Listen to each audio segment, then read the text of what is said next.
Good evening. Okay, I would like to welcome all of you to our May Tipton Community School Corporation Board meeting. We'll call this meeting to order and we'll begin with the Pledge of Allegiance, and Amber will lead us. I pledge allegiance to the flag of the United States of America.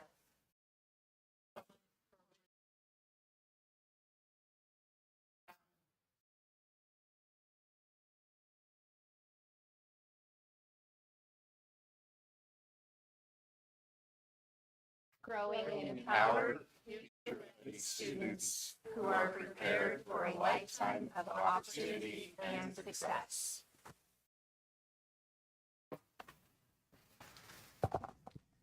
As we like to do and as our routine, tonight I would love to hear from the board or anything that you would like to tell us. Tell me something good that you've seen in our schools or any of our clubs or athletic programs that you want.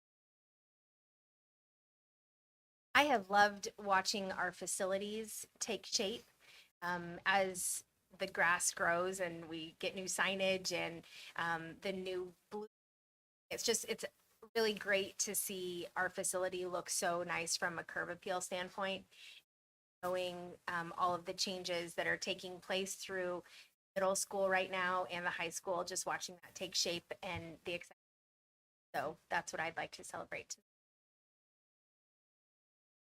And I think the baseball had this week, they had their 50-year reunion of winning sectional against Carmel. So they have old players come out. So I've seen a lot of pictures. It's pretty neat to see. So, yeah. I don't think we've talked about this yet in public, but Patrick Lancaster with Lancaster Management donated a golf simulator that's in the high school and some putting holes and everything. And it's just amazing that he was that generous, and it's a great asset for Tipton.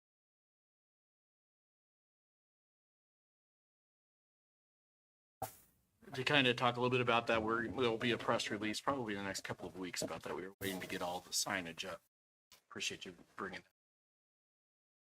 that. I did want to congratulate our band department. They did receive the All Music Association, or the All Music Award. Good golly, the All Music Award for 23-24. So that's quite an honor, and that's from the School Music Association. And I got that in the mail yesterday, and I just wanted to make sure that we acknowledge the band for making it happen. Awesome. I guess by way of piggybacking on that, and I might be a little bit partial, but the high school put on their musical of Newsies, and I did have some of our kids participated in it, but I just thought it was just so well done. It was, I mean, all of the kids came out and did great. A huge thank you to Jenny Haynes and her just team that came alongside of our kids and made something really, really special. It was a lot of fun for the community and for the moms. And 300 house boys. I know. It's pretty amazing. Right. Well, you couldn't see my daughter because there were 300 out. That's great. I would echo what Amber said earlier. Wasn't here yesterday for tennis match and the rounds.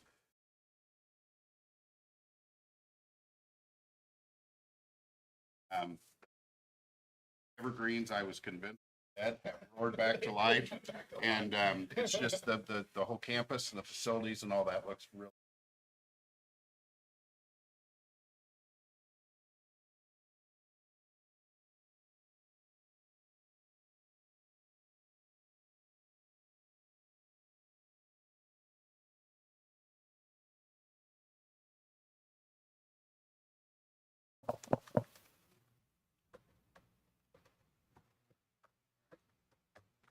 Yes, all right. Moving on, our next item on the agenda are comments from the community, and we had one with Mrs. Latong.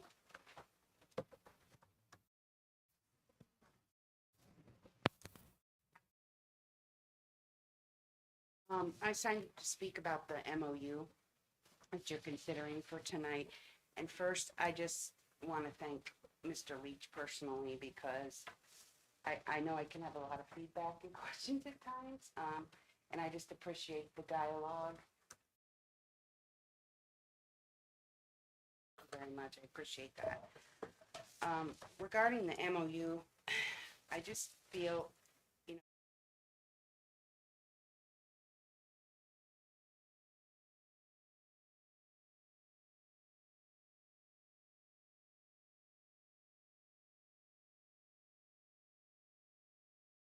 a lot of questions remaining, and it kind of would be nice if we maybe had the in-depth rep come back and kind of do a more comprehensive presentation about what all it's going to encompass.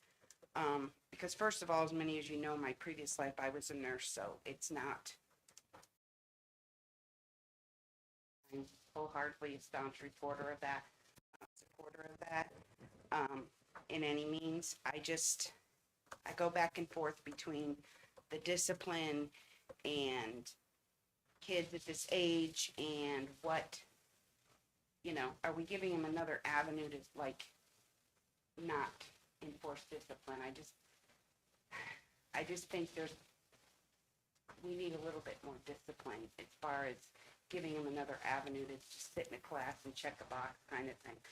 But just rhetorically regarding the MOU with the IU Health, I didn't know, do we need one with the actual program that you guys are going to implement and put in the policy when you update the student handbook for 2025? And then what info is shared with the school if a student is enrolled in this treatment program, or what part of the program are we using? The first part of in-depth talks about their educational program, and we do a lot of education with our kids here in health class and things like that, and they could actually recite to you a lot of what is said about vaping and things. But it's unclear what part are we doing that, or are we doing, which they also recommend is their not portion of it, which is not on tobacco portion as well, which is a treatment program. So I encourage you just to kind of look at it, research it yourself. Maybe you already have, and I'm just kind of blowing hot air, but I have a lot of concerns about the slippery slope. If we're going to make this part of the new discipline policy piece of it, these kids, sometimes we forget what it's like to be their age, right? You don't want to get in trouble. I mean, you learn a lot from consequences, right? There's no vaping in school, period. There should be consequences for that. There's repeat offenders and things like that, but I just would encourage, that's my caution for now. I'm sure we'll have more discussion about this, but. Thank you, Laura. Mhm. Next on tonight's agenda is to approve our consent agenda items. On the consent agenda is the approval of the agenda, the approval of minutes from the public hearing, the work session and the regular meeting on April 9th, and the special meeting on April 18th. Approval of claims for payroll from April 12th, 26th, and May 10th, and accounts payable claims from May 14th. The approval of the personnel report and the approval of field trips. We have one, the Bass Anglers to Patoka Lake, Indiana. And the volleyball to, high school volleyball team to camp. And then lastly, on our consent agenda is an approval to accept donations. We have a donation from Cargill, from McCormick's, from the Keystone Cooperative, from Blackbud Giving Fund, from IU Health, and from the National FFA. I need a motion and a second to approve the consent agenda items. I motion to approve the consent agenda. Second. Okay, all those in favor signify by saying aye. Aye. Opposed? Okay, thank you. Okay, so tonight on our personnel report, under certified staff, we have the retirement of Ann Trageser as a second grade teacher at the elementary school, Christine Nichols as the college and careers counselor at the high school. We have the resignation of Kelly Gerster as the kindergarten teacher at the elementary school, and Brianna McDonough as the language arts teacher at the middle school. By way of recommendations, we have Emma Long as an elementary teacher at the elementary, obviously it says that. Taylor Sampson as a third grade teacher at the elementary. Kendrick Vester as the PE and aquatics teacher at the high school. And then the following are summer school teachers, Denise Keogh in language arts, Kimberly Robertson in math, Joe Gosnell, credit recovery. Those are all at the high school. Lexi Geiger In kindergarten, Christina Soul, first grade, Stephen Dullahan, second grade, Amanda Delph, I read 3, Jessica Higginbotham, I read 3, Taylor Sampson, I read 3, Hunter Walsh, I read 3. Those are all at the elementary. And then Nathan Geiger in 4th grade at the elementary, Melinda Fernung in 5th grade at the elementary school. We have one maternity leave request, Amanda Delph as the 3rd grade teacher at the elementary school. A reassignment of duties for Terry Schmidt from math teacher to science teacher at the middle school. Under certified staff, we have the termination of Amy Leggett as a paraeducator at the elementary school, resignation of Elizabeth Defoe as the pre-kindergarten paraeducator at the elementary school, Charlene Brown is the 3rd shift custodian at the elementary school. By way of recommendation, we have Justin Webster as the corporation substitute bus driver. And then as reassignment of duties, Mike Belleville from the high school athletic custodian to the elementary 3rd shift custodian. For our ECA staff, we have the resignations of Josh Fullerton as the color guard sponsor at the high school, Aubrey Nursling as the did I get it close? Okay, thanks. As the JV volleyball assistant coach at the high school, Diane Mast as the 8th grade volleyball coach at the middle school, Nikki Morgan is the 7th grade volleyball coach at the middle school. Our recommendations for ECA staff is Boyce Nichols as the varsity girls soccer head coach and Rachel Rittberger as the varsity girls soccer assistant or JV coach. For ECA staff at the elementary school building leadership team, Josh Ireland for kindergarten, Angela Meister 1st grade, Diane Degenkolb 2nd grade, Monica Rich 3rd grade, Sherry Leffler 4th grade, Scott Leffler 5th grade, Hunter Walsh special education, Rochelle Carter special areas, Sarah Pierce Title I, Jessica Higginbotham reading specialist. And then lastly, as our elementary grade level team chairs, kind of in their respective order, Josh Ireland, Angela Meister, Diane Degenkolb, Shelley Bittner, Paula Stevens, and Jessica Hendricks, Christina Soul as the special education, and Jachia Pottis, am I saying that right? Special areas. All right. It was a good long one for tonight. So since you've heard me talk enough, how about, oh wait, let's go ahead and, yes, I forgot about that. So I think in the elementary school, you have a couple people that you'd like to introduce to us tonight. Yeah, I just wanted to introduce our 2 new staff to Tiffin Elementary School this, next year. If Emma Long will stand up. Emma Long, she's going to be elementary teacher, placement yet to be determined. And then Taylor Sampson is going to be a 3rd grade teacher starting next school year. Both of them are Tiffin high school grads. Emma just graduated from IWU and did her student teaching at Northwestern in kindergarten. And Taylor has been teaching for 3 years, all 3 of them at Frankfurt Regency. Welcome. Thank you for Welcome. being here.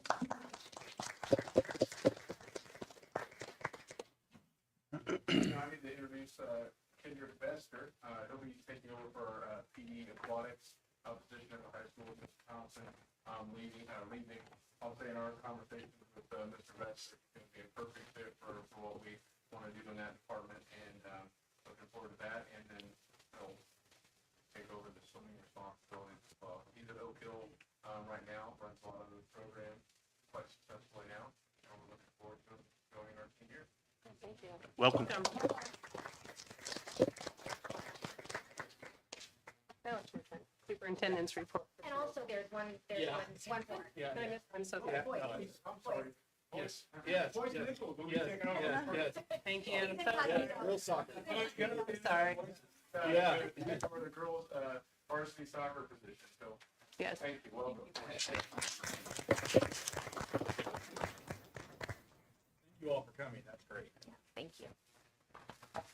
Okay, let me shift over here.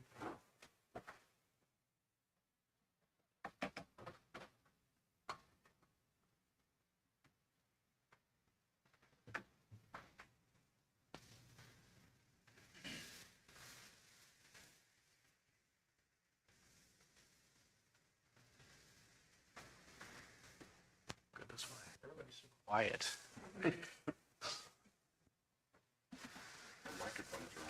That's true. That's true.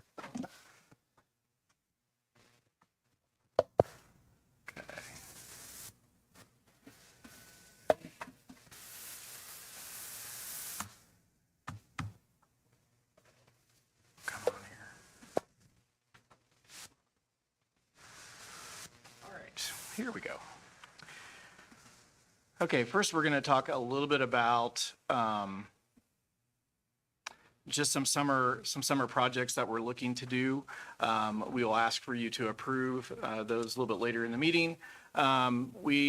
If you know anything about me, the things that totally freak me out in the world are roofs and parking lots, because we have a lot of acreage under roof and a lot of acreage under asphalt. So we just need to we always just have to be very careful and make sure that we're doing preventative maintenance on all of those areas. So for summer parking lot work, we're looking at just annual maintenance, which is crack filling, mill and fill, some sealing, and then also some line painting.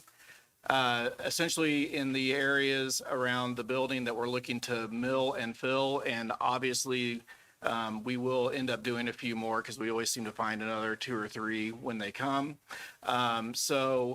Just making sure that we can grind out loose asphalt and be able to fill that back in with new. We will be sealing these areas and relining these areas. These are the areas that we were not able to do last year. So again, it helps to give us kind of a fresh look, but it also is really good to make sure that we've sealed the asphalt. It just allows it to last a little bit longer.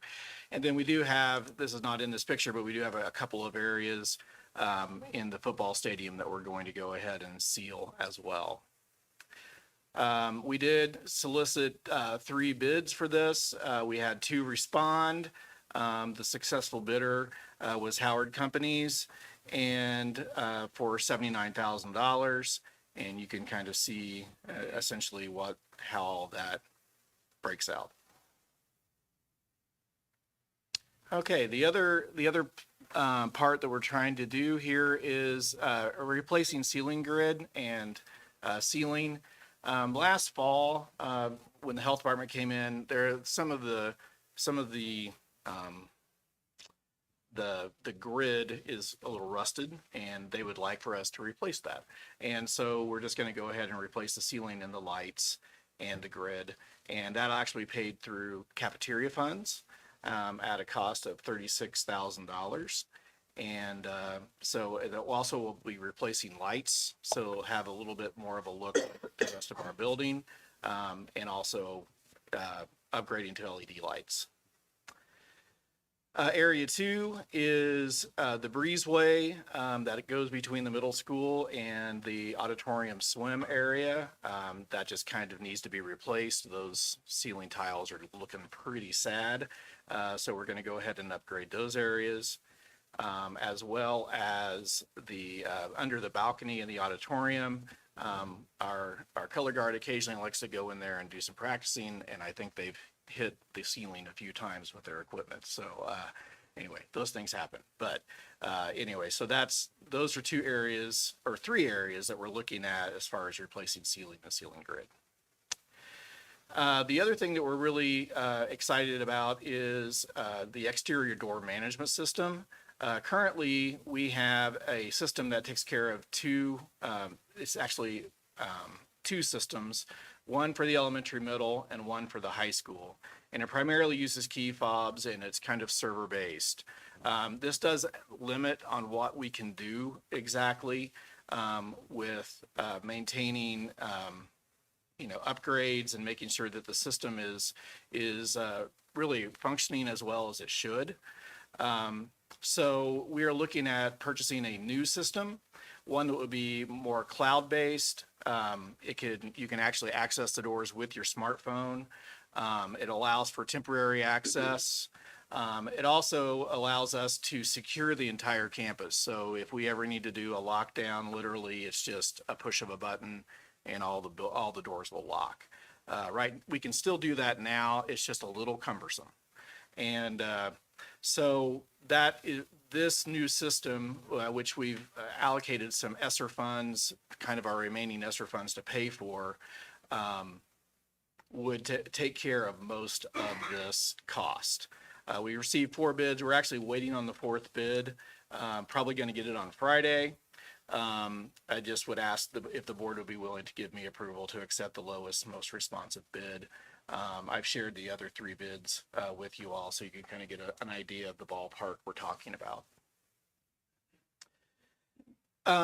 About 2 weeks ago, Officer Maddox brought to our attention that we could apply for a great grant, which is the School Violence Prevention Programs grant. This is a federal grant where we could get as much as $500,000 over a 3-year period. It is a match, so we would have to come up with the maximum allocation from the feds is $500,000. We would have to match 25% of that. What it would do is it would allow us to have an integrated camera system. It would allow us to have new bus and staff radio system, which is really important. It kind of eliminates we get a lot of walking over each other, or is that the right word? Whenever we're trying to use the radios, it kind of eliminates that a little bit, and just some better technology. Also, we would get updates in our repeaters that are located in the county, and a couple of them here in the city. Again, would just provide us with a better radio system. Also, with this radio system, we will be able to have GPS for our buses as part of that system. So again, some nice upgrades there. We are also looking at exterior sensors, essentially telling us if doors are shut or not. So all of the doors would have a sensor. We'll know if they're shut and secured. Again, just making our building safer. And then we're also looking at perhaps some replacement of some of our exterior doors that are older. So $500,000 is a lot of money. It's always amazing how quickly it goes. So it would be nice if we were able to get that. We have not yet developed our budget, gone through any of that process, but we did contact Lexipol, which they help with complicated grants, and this is a very complicated grant. And it is due on June the 11th. So they're going to be assisting us in providing that information and then in turn writing some of the parts of that grant. Also, Brooke and I had the opportunity to speak with Policy Analytics. This is a very positive opportunity for our corporation. Will help us to develop kind of a financial strategic plan. The thing that's really great about Policy Analytics is they will be able to compare revenue and spending with similar corporations. We'll kind of know where we stand with other corporations and bigger and smaller corporations.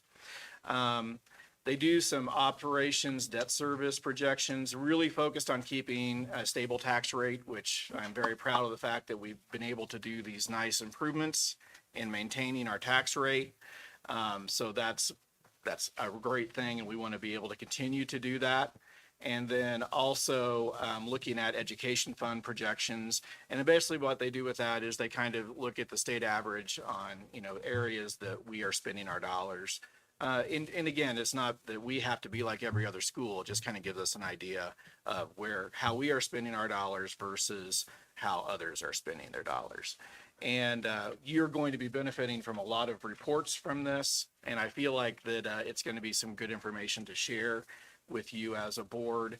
And I really think it will help us to maximize our dollars and to really provide some good information for taxpayers and for you as the board. June meeting, we were supposed to have our wellness committee report. Unfortunately, it's been kind of a busy month, so I had to end up canceling the wellness committee in order to get our final report due. So that's going to be in June. And we're also going to have a person come in and talk about the TES playground project, kind of give a proposal, talk a little bit about how that's going to work in June. We're also going to be doing the approval of student handbooks, athletic handbooks, and then board policy second reading, and then new curricular resources approval. So that's it for my report. And now we have Blue Future Awards. We do. Okay. Yep. All right. Would you like to be our first speaker Am here? I the first one? Yeah. All right. Can I go out front again? Absolutely. Because we can take pictures of it. I love to take pictures. I would have shaved. I don't know. So I had the privilege of nominating Officer Maddox, Dave, and Bryce Sylvie this month for the All Pro Dad organization that they brought to our schools. Won't bore you with all the statistics, but the importance of fathers in the lives of our kids and academics and discipline and all that. And you guys stood up a program, reached out to the community, got help, and administered that program now for a couple of years. And it's really taken off. So I wanted to recognize both of you publicly for that. And it goes hand in hand with some of the mentoring programs and some of the other things that we have going on in the school. So Bryce, if you and Dave could come up, there's no money in this. It's paper, so Dave's always about the money. But I did want to recognize you both for that, just a critical program for our kids. So thanks, Bryce. Thank you, Dave.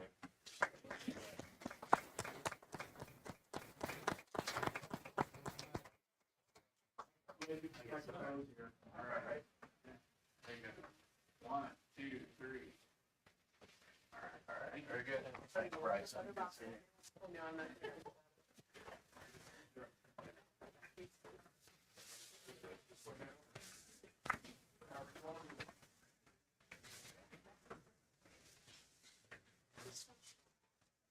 I have 2 Blue Future Awards this evening.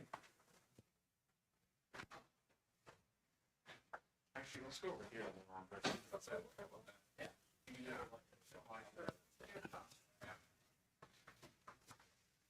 So for those of you that don't know, this is Keo. She teaches sophomore or English 10 at the high school, but I'm not recognizing her for that this evening. I'm recognizing her because on January 17th, we had a lady reach out about the If These Wolves Could Talk and Great Towns Initiative, and asked me if I was interested in trying to get Tiffin on board. They had worked with Main Street and tried to get schools to partner with them to do this program. And I kind of read over it, and it was one of probably 300 emails that I had that day. And I'm like, all right, school will forward it on. It shouldn't be that big a deal. It was that big a deal, and I recommended that Mrs. Keo take it, and she took it and ran with it. She had a plan for a speaker to come in to share with all freshmen through juniors about the program, which essentially looks at buildings in Tiffin and tries to appreciate their historic architecture and all of that kind of stuff, and then also looks to the future, like what could we use these buildings for down the road. So I just got to schedule a speaker. We had to get kids interested in writing an essay on their own, and there is some money, but write an essay on their own, do research on all of this stuff, on some buildings that maybe many of you don't know what they do or what they were, and that sort of thing.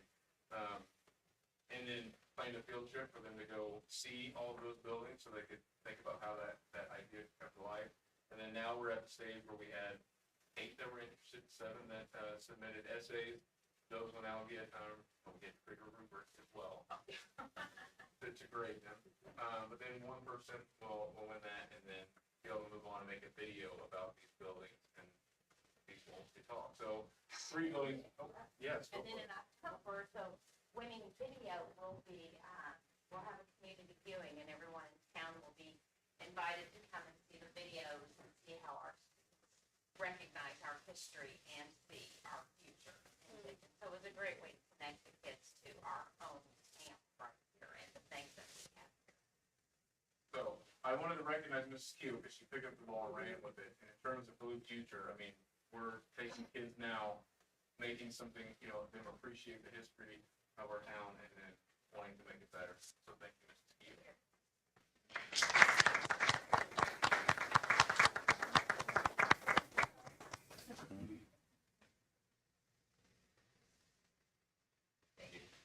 All right, you 3, come on up.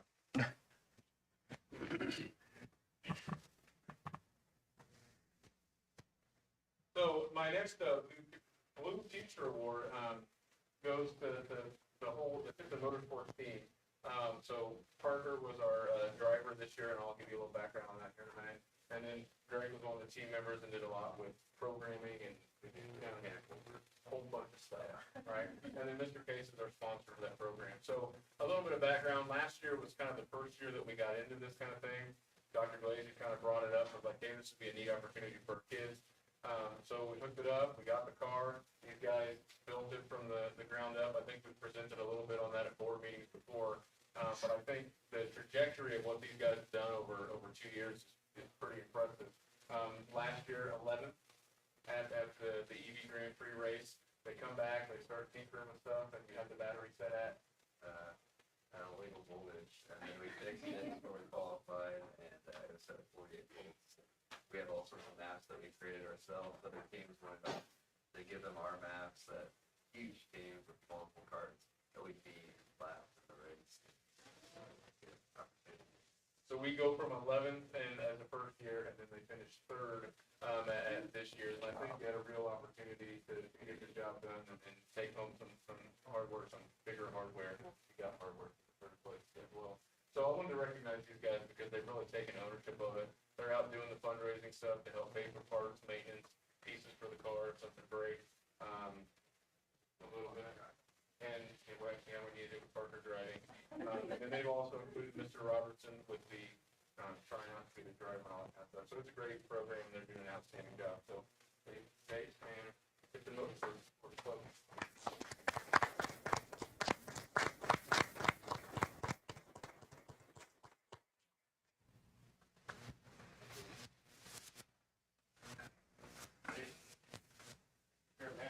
Okay. I guess I'll go over here too for this one, right? So, seems like a good spot for all of us tonight, so.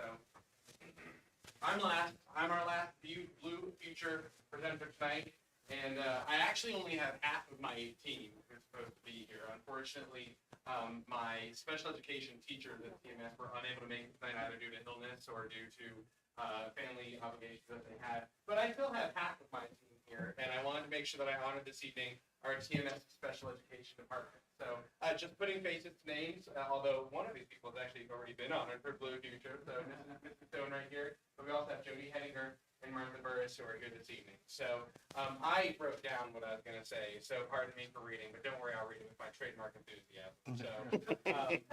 So I chose to honor our TMS Special Education Department at this meeting for two reasons.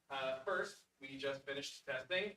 That is iReady testing and iLearn testing. Testing, of course, always takes a toll on all of our kids, but it really takes a toll on our teachers as weird schedules wreak havoc on their academic plan. But it even more incredibly takes a toll on our special education department. Okay, I would venture that Mrs. Smelzer, Mr. Chevrolet, Mr. Pratt, those are our three special education teachers, would be able to tell you it feels like they've been testing for a month. You know why? Because they've been testing for a month is exactly why. Okay. But you know, someone's got to do it. Okay, and our special education department literally has not complained once. These ladies have literally just said, "What's the job? I'll get it done," and that's something that I think is really honorable. Now that's just the first reason, though, and the second reason is, if you ask me, more important. Okay, the other reason I'm choosing to honor them now is because this is the time of the year with iReady and iLearn testing where we start to kind of get some real concrete answers on whether what we are doing day in and day out at the middle school is working for all of our students. Mrs. Chevrolet, who is our special education department lead, she has told me before that the special education department for a lot of our kids is the cleanup group. That's what she's called it. And what she means by that, or at least what I interpret that she means by that, is that our special education team makes sure that special education kids don't just hear instruction, they understand instruction. They make sure that these kids don't just have time to complete the homework, but that they have someone making sure that they absorb the homework. And especially can't have to turn it in when they finish as well, as well as let it finish in a binder, right? Okay. And finally, of course, when it happens that these unique kids find themselves in difficult spots, whether that is socially, emotionally, mentally, or physically, they make sure that these kids have someone in their corner advocating for them every single day. That's what our special education department does. Of course, it's what all of our teachers do, but our special education department, especially with the unique kids that we have a unique job of it.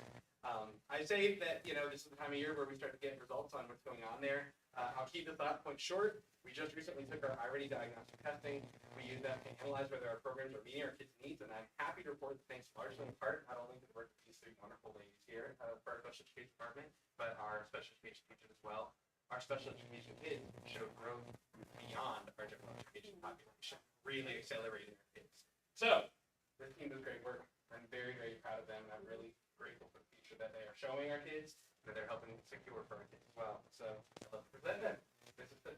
Stone, Mrs. Henninger, Mrs. Burris.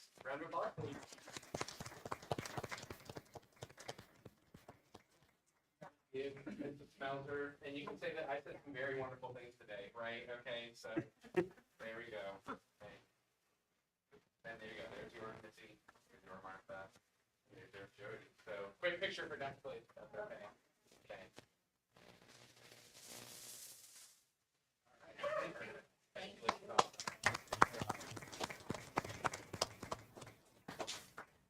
At this time, if you were received an award or were recognized tonight, you are free to leave unless you would like to stay for the rest of our meeting. Either way, we understand. We don't take it personal. It's riveting. Ever. It's not personal. Just logistics. We'll still be here. These are just logistics. That's right. That's right. This is when we bring out the snacks. Yeah, no kidding. No kidding. Yeah, no kidding. Yeah, pizzas for them. I'll relinquish. Okay, at this time, we have our spotlight on schools. Mr. Jaworski, your turn.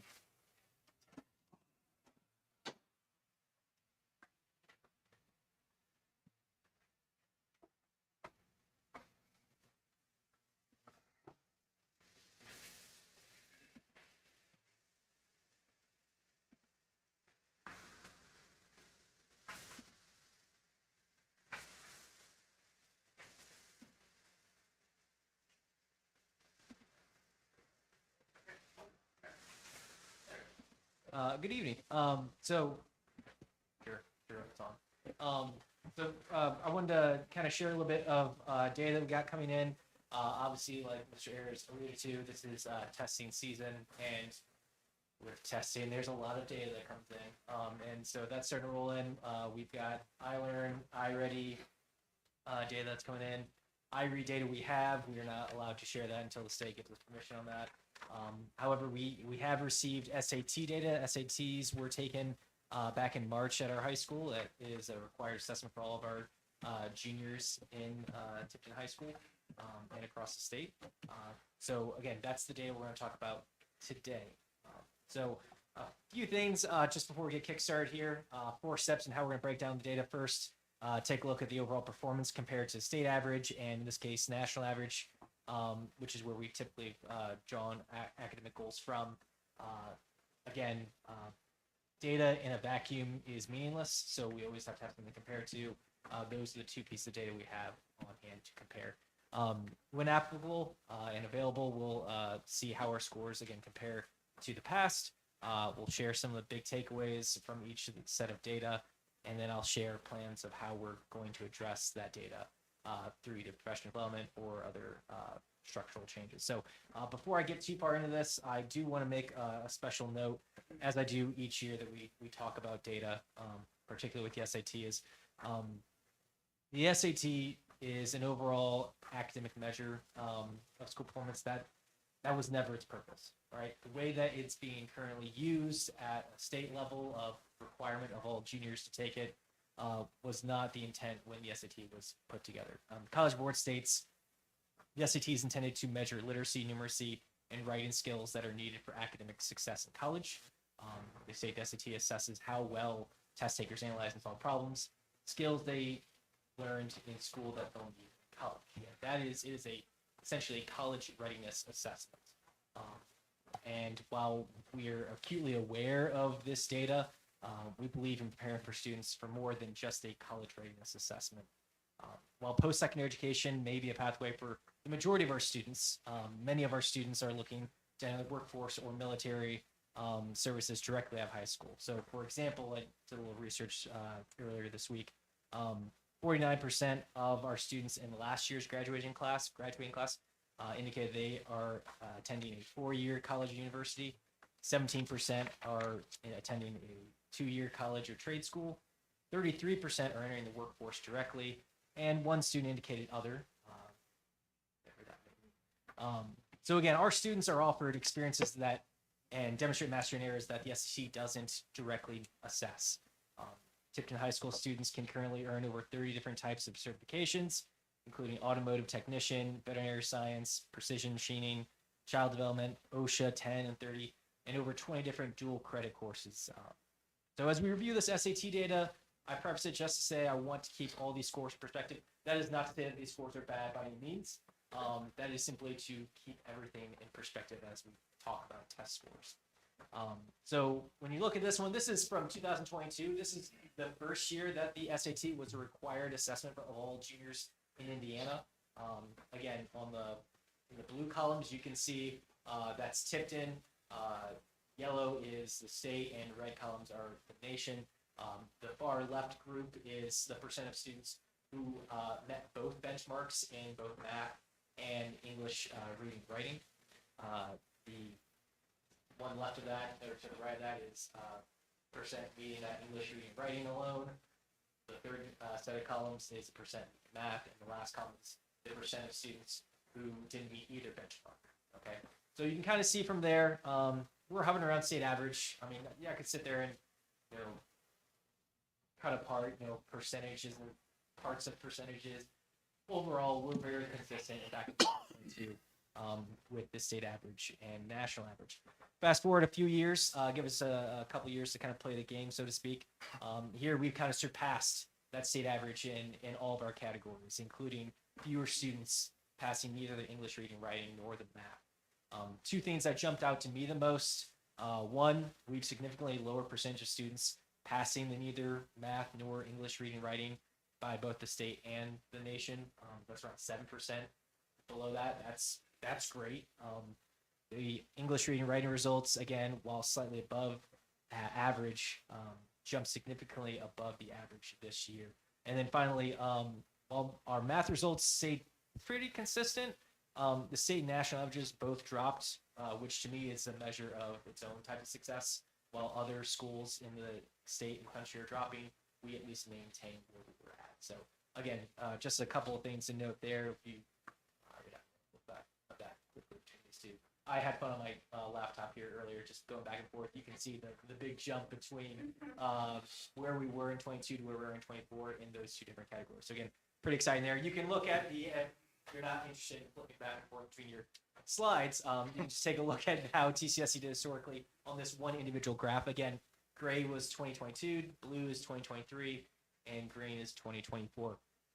So again, we can see consistent improvement in both English reading and writing, like I mentioned, and our percent of students not meeting both benchmarks. The inconsistency in the percent meeting both benchmarks comes from our math results. Again, some bounce up, some bounce down. But as I explained in that previous slide, there was a national dip. So just keeping that in perspective as far as, you know, why are our math scores doing better? Well, yeah, they could be increasing. They're not technically increasing this past year, but we did have a major jump from 22 to 23, kind of a regression back to the mean. And I would argue we're still, again, above that state national averages, kind of that measuring stick. One thing I did take note of, I want to draw your attention to, is the PSAT data versus the SAT data. So in this graph here, your red is PSAT, your blue is the SAT. This is from the single school year. So the students who took the PSAT in 2023, same students took the SAT here in 2024. I found it really fascinating digging into this. If anything, our results slightly improved from the fall PSAT to the SAT, but how closely aligned those are, I think, is meaningful in the sense that we can take that data and actually do something with it. So when we get this data in the fall for our next year's junior class, we get their PSAT data, we can use that and feel confident that based off of those results, we can use it to target particular groups of students in particular areas of growth to make a dramatic impact in our intervention strategies. I checked back. This was also very consistent last year as well for the 22-23 testing cycle. It was also very tightly linked. So again, my key takeaways from this data, again, results over the small sample size, just 3 years. So I mean, it's not, you know, earth shattering, but it is something to work from. Has been positive both relative to the state and national averages, but also across Tipton High School over the last few years. So again, we're seeing positive growth there. And then we also note a tight correlation, like I said, between that PSAT and SAT data. Again, that can be leveraged to target specific student areas of need, which would have a direct impact on that overall student achievement. Responding to the data, what we're going to do about it, what we are doing about it. Again, we can share this data with our teachers, make use of it, like I mentioned, for targeting specific groups of students or specific areas of need. Developing high-quality formative assessments, I know, is a major goal of our high school. Within each course, that can be used to provide more regular response to intervention strategies aligned to the Indiana Aqueduct standards. And then finally, determining a relationship between student achievement on the SAT and their intent to attend a four-year university, I think is my most interesting thing. Something I've actually just approached with the high school leadership recently. Something I want to maybe have better track of to see, is there a correlation between students who intend to go to college and their performance on the SATs, since it is a college placement. Any questions, concerns, anything else you want me to look into further regarding SAT? Scott, if colleges return to using the SATs as a benchmark for enrollment and acceptance, I know that stopped during COVID. Are you aware that it's back? I am not acutely aware of Okay, that. it's back. I know that it's been, again, when this rolled out, I think I was at the Department of Education when they started talking about moving the SAT to be a achievement assessment for high school students. That's to meet federal requirements. It was my understanding at the time that that was essentially a Band-Aid until they had a better. Gotcha. So, again, if it's going to be, I don't know where it falls on the college end of things, but I can tell you it's here for a little while longer at least. I'm kind of anticipating maybe some changes with the new matching high school requirements. But this might be one of those things that gets. Yeah. All right. Thank you.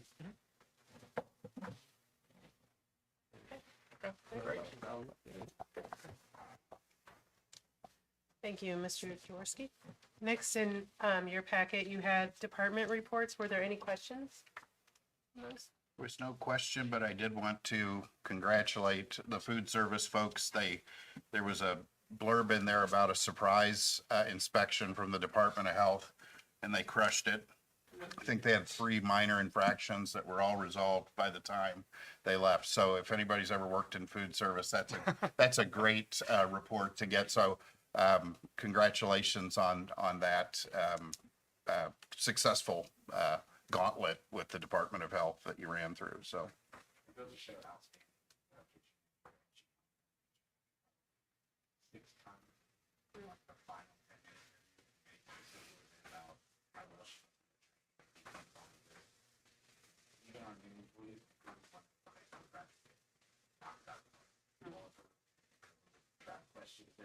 yeah. Great work, Al. Good. Thank you. Something else that Mr. Jaworski does every month is give a shout out in his report to us about folks who are doing an outstanding job in different ways. And this month, he featured 3 of our middle school staff, Diane Mask, Jason Bales, and Tanner Scott. And I forget because it's been a week since I read this, but one of them is the classroom. They're using Bales. Mr. Bales and using the library in temporary spaces and doing it with great success for our kids and not missing a beat themselves as staff members, but then for our kids as well. So thank you to those 3 and grateful for all of our teachers with the flexibility with construction. Yeah. Good point. Am I allowed to respond to that actually really quickly with more positivity? I suppose. Okay. Because we just had our last faculty meeting and I gave out like 10 thank you so much awards to staff for their patience with construction. I also gave out 4 awards to the custodial crew. They got the Broken Back Award. is what they got. I'm sure. Yes. I won't go into why I had my camera up at 3 o'clock in the morning once, but I saw Nita Everling working and moving stuff at 3 o'clock in the morning one time. And that is not the first time this year that she has done that. They have, just out of the park. I've been so grateful for the entire team, including, of course, the so. Thank you. That's awesome. Thank you for recognizing those. Okay, next on our agenda is the financial report from. For April, we ended the month in the education fund with $474,154, operations fund $404,874, debt service remains at $240,323, and rainy day at the $2.2 million. The DOE did adjust our basic support payment for April through June. We just have a slight drop before from our fall count to our February count, and April is when they do that adjustment, so. Operations revenue interest came in at 63,000 and change, and some miscellaneous reimbursements from solar and other things. And then cash flowing, we thought it would be best to go ahead and ask for a draw. So we've asked for that to be from the county department before the end of May, and then again before the end of June. And circuit breaker came out, and happy to report that the DLGF estimate of 568,000 actually came in at 525,485, so we won't have to make any cuts in appropriation on that, so. Thank you, Brooke. Yeah. Okay, next on our agenda is old business, and we don't have any, so we'll move on to our new business. Tonight, we need to approve the first reading of the updated board policies that were in your packet. I need a motion and a second to approve the first reading. I move to approve the first reading of updated board policies. Okay, all those in favor, first, I'm sorry, are there any questions? Oh, sorry. There are 3 policies in that batch that are identical. The 3 are 1520.08, 3120.08, and 4120.08, with the title Employment of Personnel for Extracurricular Activities. I would like to propose that we add the stipulation to that policy that all head and assistant coaches of interscholastic sports to annually complete Title IX training. And I submitted those numbers to Laura, so she would have them for the minutes. But I would like to propose that addition to those 3 policies. That's great. Are there any questions or comments about that or any other policy? Okay, so then at first reading, we'll go ahead and add that stipulation or addition to those policies. Okay, And I will add that after this meeting and then make sure you guys have an opportunity to take a look at it to make sure the language makes sense. thank you, Amber. Okay, all those in favor signify by saying aye. Aye. Opposed? Okay, thank you. Motion passes. Next, we need to approve the 2024-2025 scope and sequence.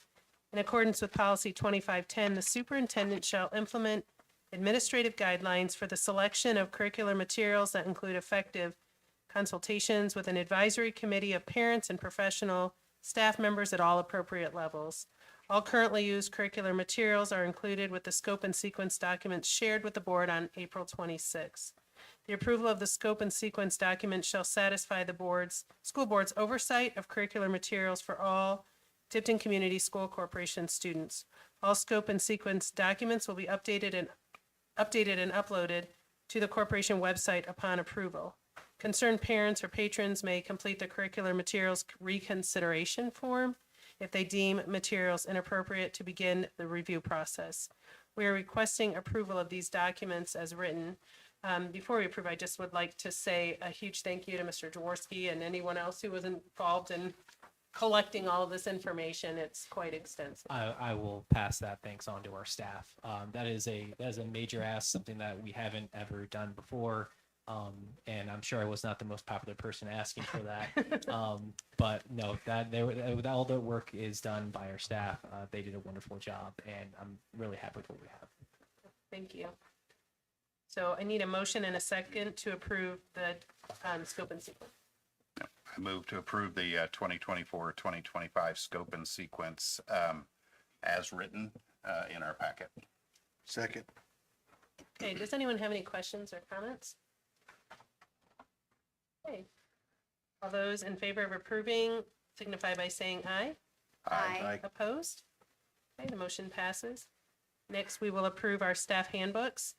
Our staff handbooks are updated and presented annually for approval by the Corporation Board of School Trustees. There are no significant changes to any of the staff handbooks. Approval is recommended for the handbook for classified personnel, transportation handbook, and the food service staff handbook. I need a motion and a second. I move to approve these 3 staff handbooks as presented. Are there any questions or comments? Yeah. Do we have? We do not have that What's that? staff handbooks. Classified, Classified classified, personnel. Thank you. classified, Classified. yes. So we wanted Yeah. that clarification. Yeah. Thank you. Thank you. Yeah, not Just the certified. three is No, listed. just classified. Yeah. I was like, wait, I have it. What are you talking about? It's like, Right here. tell me that. And I appreciate you guys paying attention. That's awesome. Now we know that you're not just playing solitaire. That's good. That's good. Any other questions or comments? Okay. All those in favor signify by saying aye. Aye. Opposed? Okay, the motion passes. Next, we will approve a resolution for insurance renewal. This resolution from USI Insurance allows the corporation to change to Indiana Public Employees Plan Workers' Compensation Insurance. This change in plan allows the corporation to save $1,500 on our annual premium. Need a motion and a second to approve this resolution. I move to approve the resolution for insurance renewal. Second. Are there any questions or comments? All those in favor signify by saying aye. Aye. Opposed? Okay, the motion passes. Next, we approve the Food Service Management Company for 2024-2025.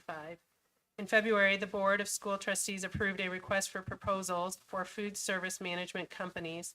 The RFP was advertised twice in local publications and by the Indiana Department of Education and generated interest from 4 food service management companies.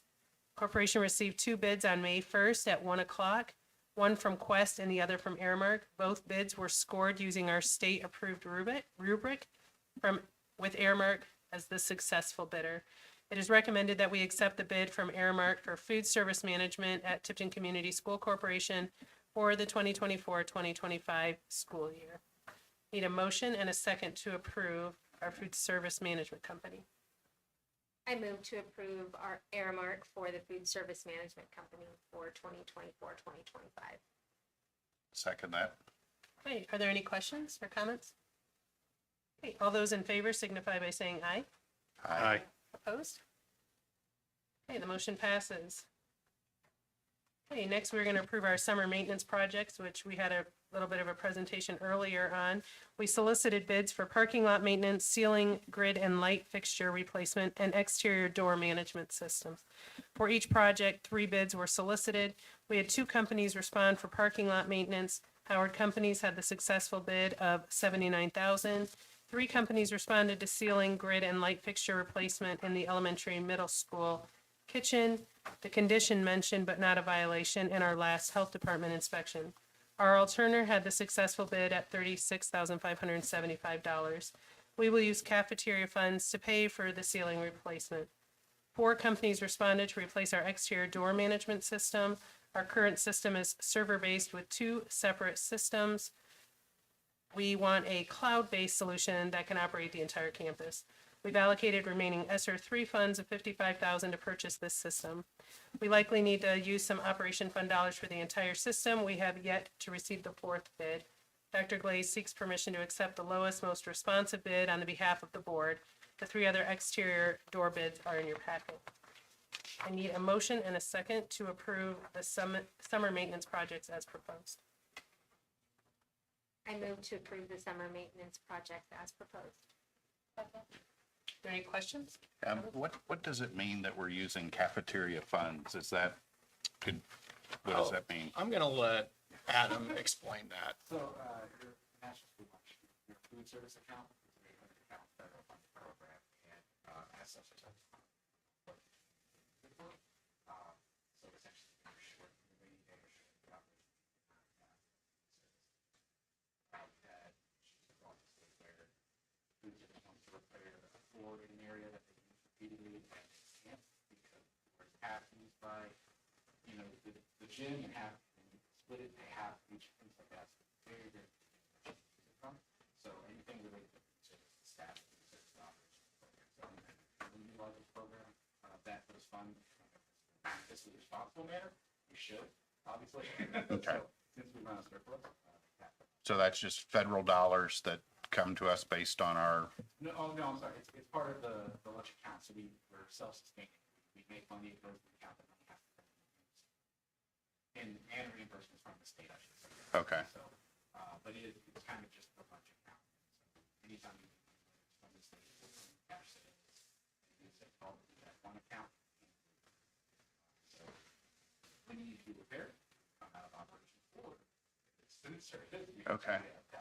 Okay, perfect. Thank you very much. I just didn't know what that meant, so appreciate it. That's a good question. Any other questions or comments? Okay. All those in favor of approving the summer maintenance projects signify by saying aye. Aye. Opposed? Okay, lastly, we're going to approve the memorandum of understanding between the corporation and the IU Health in depth. In your packet is an MOU between Tipton Community School Corporation and IU Health for the implementation of the in-depth intervention for nicotine dependence, education prevention, tobacco and health program. It is recommended that this MOU be approved as written. I need a motion and a second to approve the MOU. I move to approve the MOU between PCFD and IU Health. Second. Okay, are there any questions or comments? Go ahead, Amber. Go ahead. I just had one question.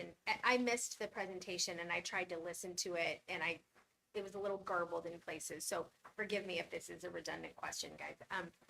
Is this a program that teachers, or not teachers, parents and students opt into? Is it an either or situation? You opt in. So if you choose not to participate, you take the discipline that a typical vaping incident would incur. Correct. Okay. And it sounded to me like that was pretty rigorous. Like it sounded to me from the presentation that we received that it was very strict about attendance, paying attention, how, that kind of thing. So we're doing it voluntarily just now with IU Health. I talked about last meeting, but then all the disciplinary stuff will outline in our student handbook. It'll change our discipline for vaping and stuff. If that makes sense. It does. Yeah. And just to further clarify, I think I heard in that presentation that it was only nicotine vaping, Yeah, not THC yeah. vapes, which would be a completely They different. get an category. infraction and they're. Completely That's a gone. different thing. Okay, I wanted, I No, that's a thought, good but I'm question. just double Drugs and alcohol are. checking. Can you remind us when this program was, is this after the first event? So this is in place of, currently they go online and then they just run through like a thing and it keeps them in school, at least they're in and have access to teachers and stuff like that. This would be after school for an hour before session. And then we haven't talked about what the appropriate would be if they opted out of doing this. I really want you to do this. Well, and we had a middle school student who did it as well, actually, this year. And that was, I mean, it worked out great, and it was in conjunction with school discipline. They also went over here to this program designed to help break the cycle of dependence. So, I mean, it's just a part of the canvas, trying to make sure we wrap these kids in something better than just, here's your discipline, here's this, this age school that we have. So this is a very robust program that is on top of the typical progressive discipline that we follow with very typical program. With a passionate instructor. Like a dead passionate about it. So since this presentation, how many kids have done it? We have one at middle school. We've had, I think, 5 baby events since the last time, but we really want things for not non-nicotine. And then the others, we offered it, ones that they were interested and didn't follow up to get the program. So you said the middle school experience was positive? It was very positive. It was wonderful, and it was an alternative to share too much about the student information, but it was essentially allowing a path for the child to not have to worry about citations that obviously cost money, but rather so that they can actually get the help that they need still through our probation process. So it was really great. It was wonderful. I'm very excited that we have this. My comments were only going to be to the public comment earlier. We, since the last meeting, have spent a little bit of time researching this, talking to Family and Social Services Administration in downtown, They have very high regard for this approach, that this is about hearts and minds. It's not about a punitive strike for simply vaping, but trying to get to the heart of why, and then educating them on the damage and that type of thing. So I did not want your comments to go unaddressed, and that we had taken some time since the last meeting to understand more of it. And I wanted to make sure that the record reflected that for you. Well, and a tip of a thing, I'm just saying that, and if a parent chooses another program, how does that fit in, right? Like, if they don't want that program, but they choose another program, Yep. that counts. I mean, in the case of our middle school students, they could pay a $183 citation. Yep. And that. So I mean, if they choose. I'm sorry, Laura, but we could talk about this in a little bit later, if you don't mind, so we can proceed with with the meeting, but thank you. Were there any other questions and comments from the board? Okay. All those in favor of approving the MOU between the corporation and IU Health signify by saying aye. Aye. Okay, opposed? All right, the motion passes. Does anyone have any other matters to come before the board this evening? Okay. Our next advisory committee is on May 20th, the Facilities and Technology Committee meeting. And next on our, coming up on our schedule of events, it's the end of the school year, so we have a lot of really fun things happening. On May 16th is the World of Creativity Middle School Art Show in the community room. May 17th, there's a spring piano recital for high school keyboarding. I think that's our second year to have that, and Yes. kids love it, so Yes, fun. they do. May 20th through the 24th are the high school and middle school finals testing. Kids' love for that might be different. May 22nd is the wellness committee meeting at 3:30. May 23rd, we have a pre-kindergarten graduation. May 28th is the elementary student awards. May 29th is our teacher work day. May 30th is graduation practice and senior awards night. June 1st is our graduation at 11 a.m. And June 3rd is the first day of summer school. So exciting times. So with that, I need a motion and a second to adjourn the meeting. Second. All those in favor signify by saying aye. Aye. Opposed? Okay, thank you so much for joining us this evening.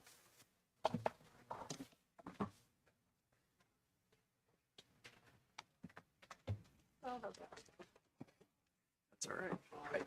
I did not have her. No, I thought that was, I was thinking when I did it, but I was just. No, great. Yes, yes. There's people that are huge fans because it's education.